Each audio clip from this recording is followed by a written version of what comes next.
Andelskalve. Ikke ligefrem et ord, man hører så ofte, men det er lige præcis, hvad de her kalve er.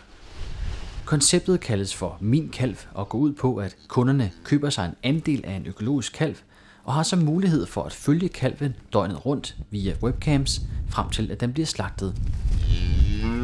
Herefter bliver kødet så bragt ud til kalveandelshaveren. Og det er alt fra suppeben og så til mørbræd, så man ender selvfølgelig op med at få reguleret kød ud af det. Lars Granhøj har selv udviklet konceptet, der blev lanceret for nylig.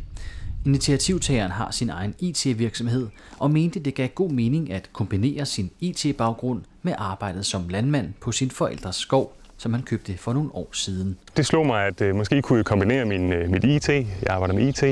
Jeg kunne få dyr på gården, og jeg kunne lave et andelsprojekt ud af det, hvor folk kunne få en del af det, få lov at være med helt fra starten af, fra når kalven den blev født. Og projektet Min Kalv, der har kørt et par måneder nu, har vist sig at være en succes blandt kunderne. Vi har haft face-to-face kontakt med imellem 200 og 300 potentielle kunder. Og det har ført til, at vi igennem de sidste i hvert fald 14 dage har haft nærmest én kunde per dag. Det er som om, at når det ligesom går op for forbrugeren, hvad det handler om, så er der rigtig mange, der er meget positive, så det går godt. Ja, det var godt. Lige nu har Lars Granhøj 5 kalve, og en lille ny kalv er lige på trapperne. Ambitionen er at få en besætning på 15 køer, forudsat at der er interesse og lyst blandt kunderne til at være kalveandelshavere.